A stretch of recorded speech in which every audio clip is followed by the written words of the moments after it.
Talladega. Look, I'm just happy we finally had a race that wasn't decided by the caution lights.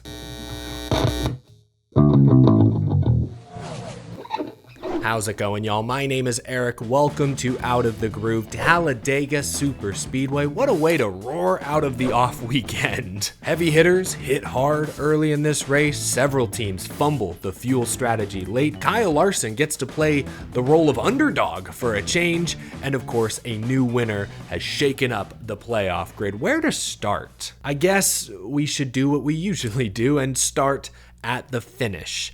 The next-gen car, or Generation 7 car, whatever you'd like to call it, has turned nearly every track on the schedule into a track position race. Every car in the field is as equal as they've ever been. It's difficult to make passes. It's all about playing defense now, more than offense. Remember 25 years ago when Dale Earnhardt famously drove from 18th to 1st in the final laps to win at Talladega?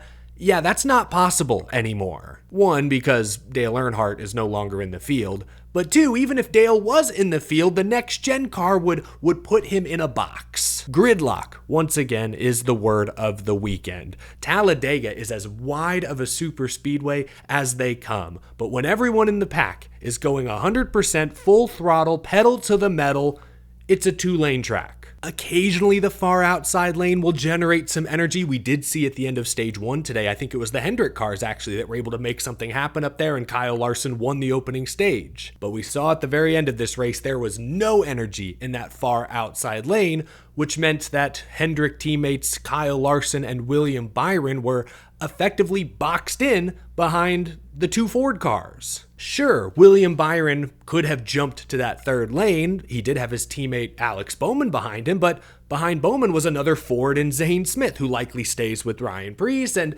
Zane Smith was fast all day. Sat on the pole, great pusher. If Byron and Bowman jump out of line, at least a 50-50 shot, they go to the very back of the field. And Kyle Larson in that inside lane, he's stuck up against the double yellow line. Even if he did jump to the middle or something, he had Logano behind him who was going to stay with his teammate Austin Cindric. So the Hendrick cars in row 2 were in a box. All they could do was push the two Fords in front of them, and that's what we saw in the final laps.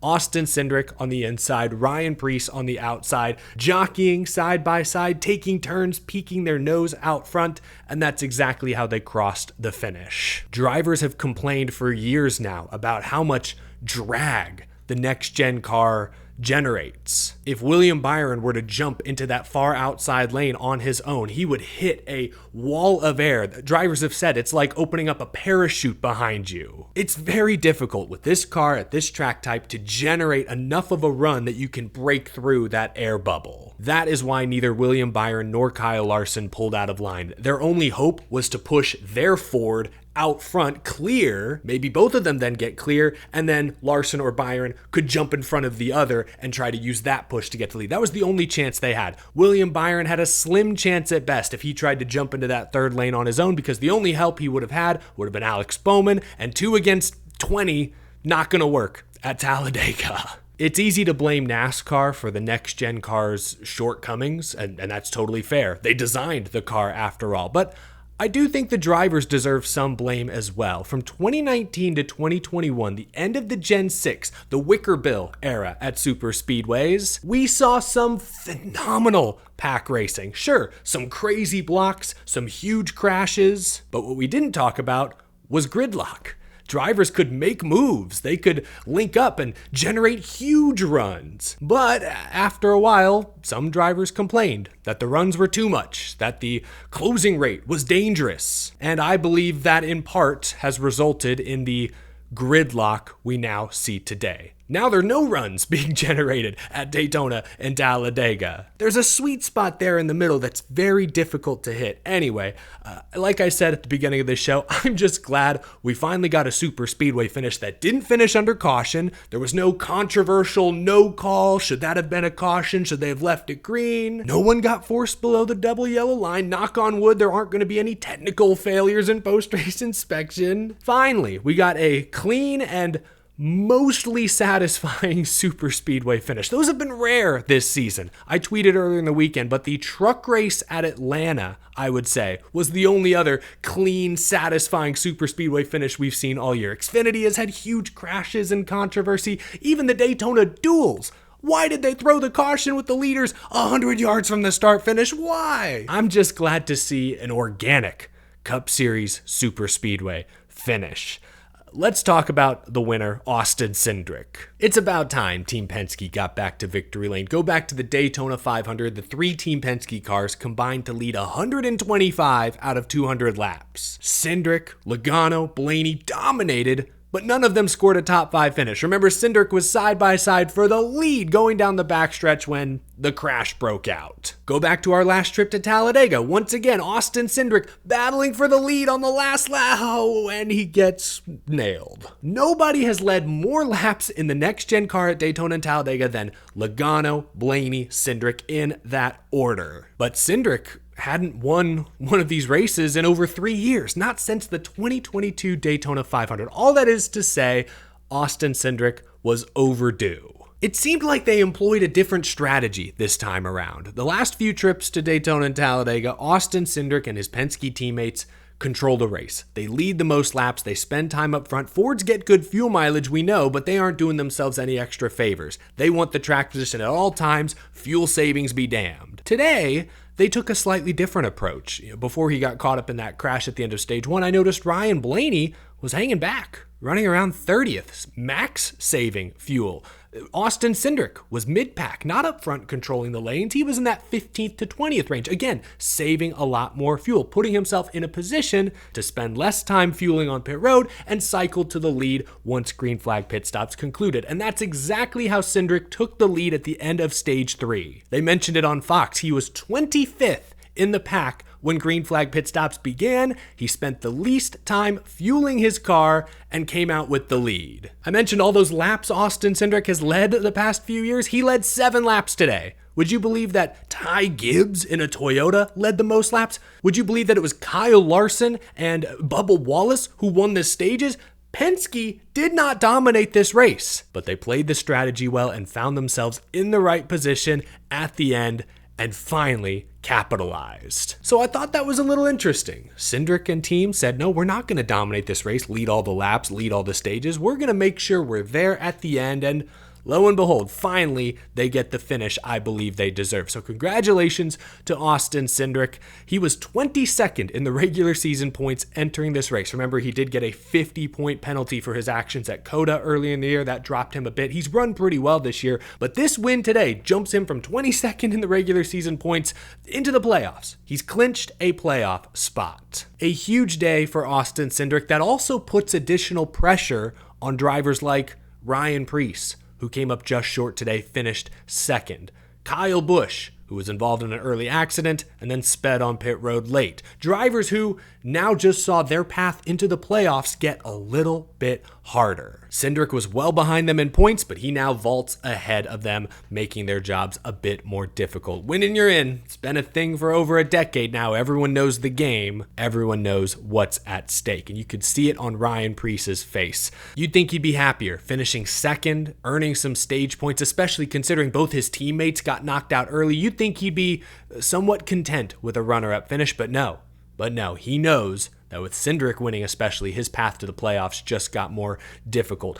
Ryan Preece does deserve a lot of credit, though. Again, no teammates in this race, yet he got on and off pit road cleanly. The pit crew executed. They were able to lead their group of cars when all the packs converged, and he worked his way up to the front row and held his track position despite, again, having no direct teammate support. So Preece and that whole 60 team, a lot of credit for finishing second today. And before we look at the rest of the top finishers, Kyle Larson, yes, deserves a ton of credit for a third place run today. Won the opening stage I mentioned earlier, got that outside lane to work with the help of his teammates. finished third in stage 2. 18 stage points earned today. Kyle Larson at a super speedway? Did not see that coming. And then, of course, Hendrick executed during the final green flag cycle. Got track position, just didn't have enough to beat those two Fords. Still, top 5 in the stages, top 5 finish for Kyle Larson. A huge points day, jumps from 4th in the regular season standings to 2nd, and actually eats into his teammate William Byron's overall regular season points lead. So, all things considered, considering Larson's troubled history at Talladega, he's got to celebrate this like a win, or very nearly. You can see the rest of the top finishers right there. Joey Logano finishes 5th. It took 10 races, but the defending series champion finally has his first top 5 of the season. I think I mentioned earlier, Ty Gibbs, Toyota, led the most laps. Joey Logano did lead the second most laps. I thought that was interesting as well, especially in stage 1. All 3 Penske Fords were seemingly on slightly different strategies. Like Logano was still trying to control the lanes, lead laps. Cindric, I mentioned, was more mid-pack, being conservative, and Blaney was just riding, saving as much gas as possible. I thought that was interesting, that they weren't seemingly all on the same page, and they certainly weren't on the same page at the end of stage 2 when Cindric ultimately pushed Bubba Wallace to the stage when a Toyota, a rival. Joey Logano came over the radio and was, irate with his teammate. Way to go, Austin. Way to go, you dumb. Way to go. What a stupid.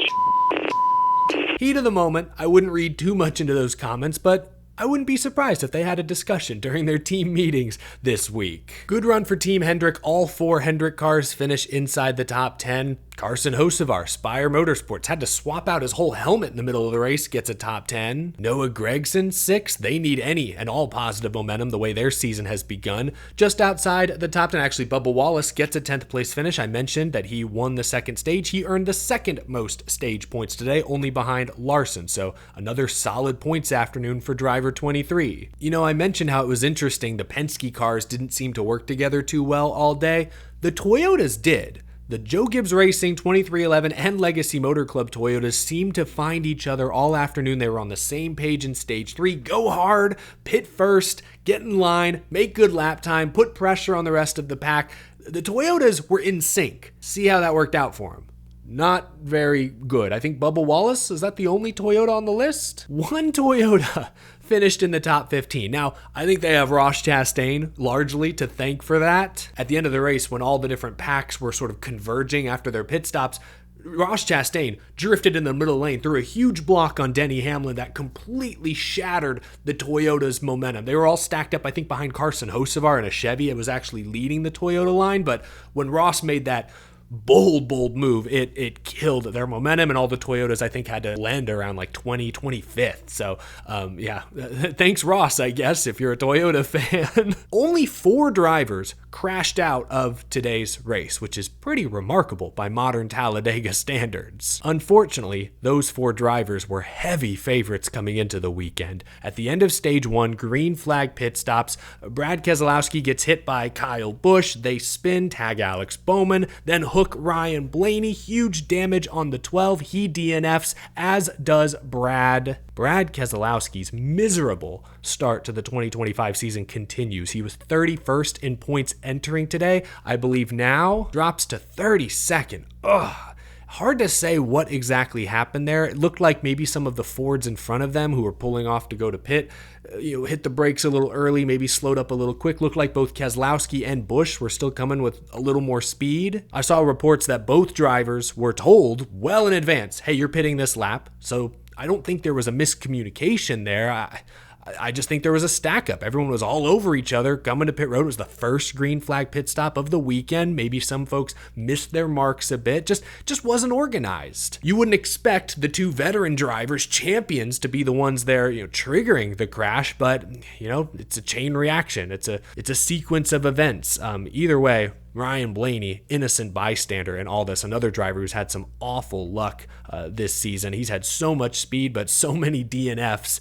Can't blame the driver once again, just wrong place, wrong time. Then, at the very end of stage 1, restart with just a few laps to go, leader Christopher Bell gets turned off the front bumper of his teammate Denny Hamlin, collects Chris Buescher. crushing impact. Bell into that inside safer barrier that juts out at a really bad angle. Buescher ends up stuck up against the inside wall as well. Both cars out of the race. Both drivers, thankfully, okay. A weird crash considering the field was not up to speed yet. I think they were still going through the gears coming out of turn 2. And it was teammates, two veteran teammates who we often see at the front of these super speedway races battling for the win. Denny Hamlin was confused over his radio. It said, hey, if it was my bad, I apologize. But he was surprised that the 20 spun so easily. Scott Graves, crew chief of Chris Buescher's number 17, was not very forgiving. He actually tweeted before the race was over at Denny Hamlin. The 17 crew chief said, this team worked so hard every week, had our driver in position for the end of stage 1, and the guys that would consider themselves some of the best drivers in the world can't even get through a restart. I see why you have an insurance sponsor, Denny Hamlin. Can I file a claim? Ooh, yeah, and I looked, that's Scott Graves' first tweet in a year. He looked up his password, logged back in just to send that message to Denny. Yeah, the 17 team not happy with how they were taken out of this race, and I don't blame them. They're just riding around, battling for the lead, no fault of their own, just wrong place, wrong time. That's Talladega. If you look at the replay, Denny doesn't do anything obviously wrong. He doesn't push him on the left rear or swipe across the 20's bumper. It's just, I guess you could argue you shouldn't be pushing at all in the corner. We see some bumps like that on restarts, in overtime when everyone practically locks bumpers. So it's not unheard of to push a little bit in that spot on the track, but early in the race, maybe Bell wasn't expecting it. Perhaps the 20 was just really loose to begin with. It was a bold move by Denny Hamlin. Bell did not fault Denny for what it's worth. He did say, hey, you got to push at the end of these stages, at the end of the race. But if there's anything Hamlin obviously did wrong, I guess it was just pushing a little aggressive in the corner, off the corner, a little early, I suppose. But yeah, just a weird wreck, a vicious wreck, especially for Christopher Bell. Glad that he was okay. Hard to think of anyone who had a more heartbreaking afternoon than RFK Racing, man. 2 cars get crashed out and the other guy comes up this short of the win. Man, that's brutal. Man, just rip your heart out kind of stuff. And it gets so much worse. I just saw the news that Ryan Preece was disqualified. I'll maybe do a separate video issue with the spoiler I think I saw. So RFK had 2 cars get crashed, another car finish a close second, and then get disqualified.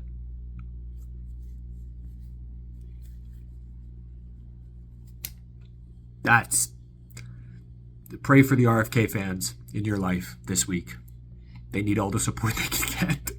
Checking my notes, I do want to shout out Anthony Alfredo and Cody Ware. Alfredo, driving the number 62 part-time entry for Beard Motorsports, led the 4th most laps in this race. That's cool. And Cody Ware, for a good stretch of stage 2, I believe, was 2nd or 3rd in line on the inside and kind of anchoring that whole row as they fought for the lead and battled in the top 5. Cody Ware actually earned a stage point today, so hey, want to give him a shout out for that. Credit where credit is due. A lot of speeding penalties today as well. Kyle Larson, I know, sped, I think at the start of stage 2, but I think it was under caution. Chase Elliott sped, I believe, in stage 1. I think it was Steven Stumpf I saw, a front stretch rider, who noted that Chase Elliott went 3 years without any speeding penalties, some ridiculous record like that. He sped several times already this year. So I don't know what's changed over there between Elliott, Gustafson, but making too many unforced errors on pit road. Now both Larson and Elliott obviously recovered to get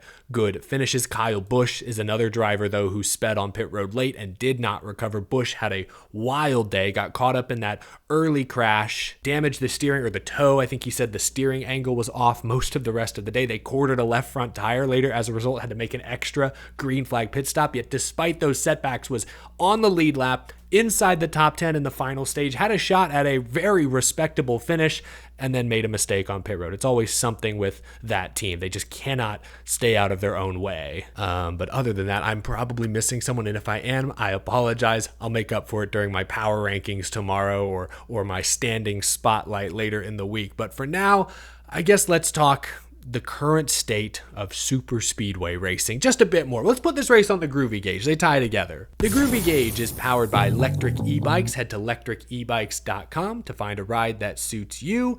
Fuel mileage was on the tip of everybody's tongue today.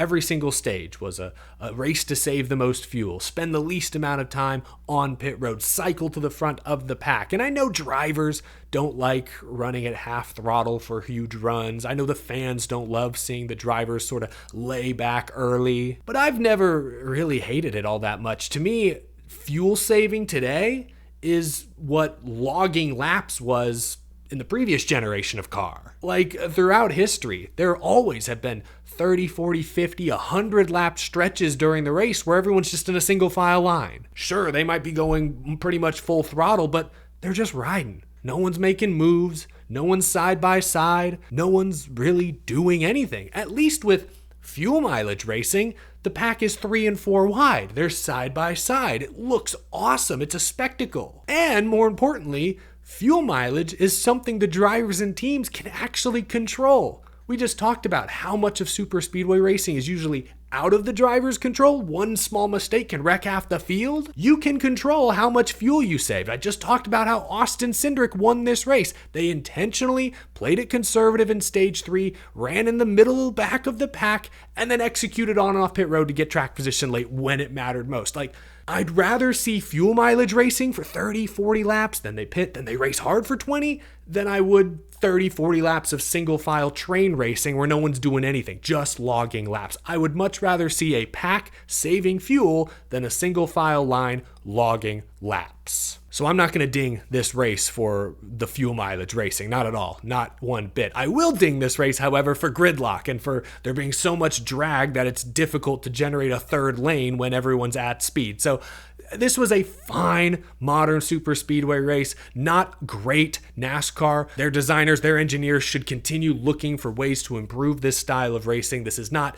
satisfactory. Daytona, Talladega, they're supposed to be your tippy top premier venues, premier races. They get on the big networks.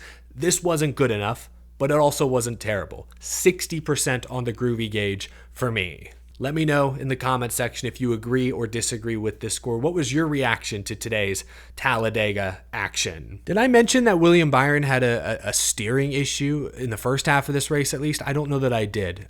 Considering he bounced back to finish top 5, that's pretty incredible resilience. What else did I miss? Oh, this snaps the streak of, I think it was 6 straight Talladega races won by different organizations. Penske now has 2 Talladega wins in the next gen car, Blaney in 23 and Cindric today in 2025. So that streak ends. Oh yes, and this is Artie Kempner's final race as the Fox NASCAR broadcast director. He's been in that role since the beginning, since 2001, all 25 plus years. He's been involved in NASCAR for decades. I have the utmost respect for what he's brought to the sport, the longevity.